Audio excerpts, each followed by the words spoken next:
नमस्कार, मैं हूँ डॉक्टर सीमा झा और आइए आज हम बात करते हैं शनि से शासित राशि यानी 11वीं राशि हमारी कुंभ राशि के बारे में। कुंभ राशि के जातकों के लिए कैसा रहेगा यह पूरा साल। हम इस साल को काफ़ी इम्पोर्टेंट बता रहे हैं। आप जहाँ भी सुन रहे हैं आप सुन रहे हैं इस साल हो रहे हैं शनि और गुरु दोनों का गोचर और साथ ही राहु केतु भी अपना घर बदल रहे हैं।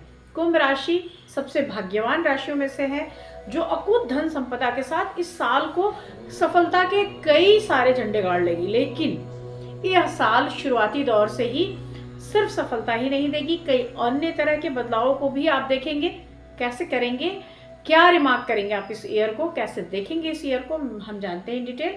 पर इन सब बातों को आपसे डिस्कस करने से पहले मैं करना चाहती हूँ आपसे रिक्वेस्ट कि अगर आप मुझसे नए जुड़े हैं और पहली बार देख रहे हैं मेरे इस चैनल को, kindly like and subscribe my channel. और अगर आप हमारे पुराने दर्शक हैं, kindly give your valuable feedbacks. मैं बात शुरू करूं आपकी, तो मैं बता सकती हूँ कि भाई इस साल राहु आपके अपने ओन भाव में यानी लग्न भाव में आ रहे हैं और आपके जो राशि हैं यानी शनि वो आपके धन भाव में जा रहे हैं। तो निश्चित रूप से द्वितीय में शनि का जाना यानी मीन में शनि जाएंगे तो आपके धन में अभिवृद्धि होगी। तो यह साल प्रचुर मात्रा में आपको धन देगा। लेकिन इस साल राहु का आपके लग्न में आना आपके स्थानांतरण के योग को बनाता है। सो इस पूरे साल में आप निश्चित रूप से देखेंगे अपने नौकरी या कार्य व्यवसाय में अंतर, आप देखेंगे जगह का बदलना भी।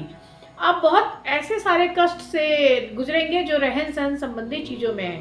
हो सकता है आप अपना घर बदले, रहने का आवास बदले, मुझे तो लगता है आप अपना कार्य या शहर भी बदल सकते हैं।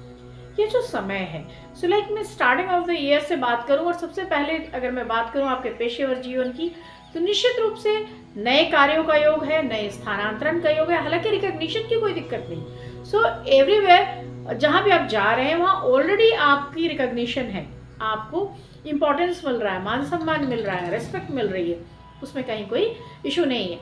लेकिन अगर मैं बात करती हूँ मनचाहे परिवर्तन के बावजूद कष्टों का, तो यस वहां जाकर आपको थोड़ा सा परेशान तो होना पड़ रहा है। क्योंकि मुझे 29 मार्च ऑनवर्ड से अगर मैं कह सकती हूँ कि मई तक के ही स्थितियों में मुझे कई सारी चीज़ों में आप कॉम्प्रोमाइज़ करते दिख रहे हैं। रहन सहन खान पान जैसी दिक्कतें हो रही हैं और ये दिक्कतें इशारा करती हैं कि जगह बदलने से, परिवेश बदलने से you are not feeling well और चीज़ें बहुत अच्छे से एग्जीक्यूट नहीं हो रही। जहाँ तक परिवार का सवाल है, पिता का स्वास्थ्य इस पूरे साल खासतौर से latter half of the year आपके लिए चिंता का विषय बना रहेगा। वहाँ पर आपको ध्यान देने की जरूरत आन पड़ेगी और बहुत संभव है कि आप उनके साथ रहना पसंद करें या वो आपके पास आए या आप उनके पास चले जाएं।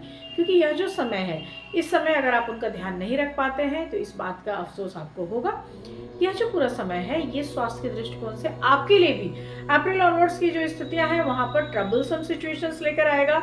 आपको अपने स्पाइन, जोड़ों का दर्द या कमर दर्द या इस तरह की किसी भी दर्द या लंबी कोई क्रोनिक डिजीज है उसके से भी आपको जूझना पड़ सकता है। मैं अगर बात करती हूँ आपकी राशि में आपके घर परिवार की, तो परिवार के साथ एक खुशियों का माहौल है। पत्नी या प्रेमिका आपके लिए बेहतरीन जीवन साथी साबित होगी। आप उसके साथ बहुत अच्छे सुनहरे पल बिता पाएंगे।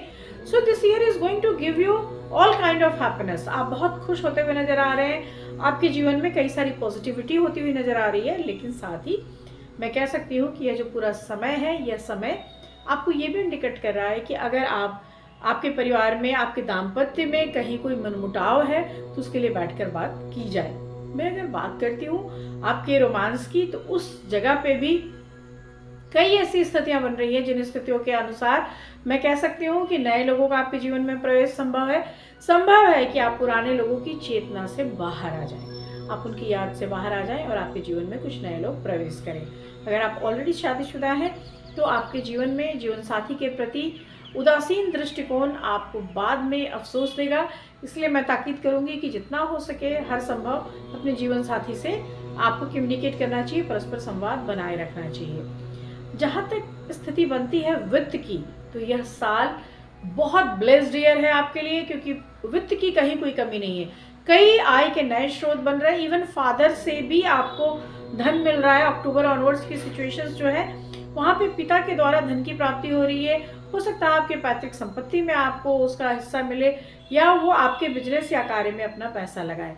तो कुल मिलाकर मैं कह सकती हूँ कि यह साल आपको धन की कमी नहीं देगा, रिश्तों की कमी नहीं देगा। यहाँ थोड़े मोड़े जो बदलाव हैं वो एक इशारा देते हैं कि नई स्थितियों से आपको दो चार होना पड़ेगा और उसकी उठापटक या उतार चढ़ाव में आप थोड़ा मानसिक रूप से परेशान हो सकते हैं। रखिए अपने स्वास्थ्य का पूरा ध्यान, मिलिए हंसकर लोगों से, यही होगी इस साल के लिए आपकी सबसे मेजर थीम। तो आप अपने इस थीम के सहारे अपने जीवन को निकालें। इस आने वाले साल की बेहद शुभकामनाएं। मैं आपसे फिर मिलती रहूंगी अपने अगले वीडियोस में। तब तक लेती हूँ विदा। शुभ विदा। नमस्कार।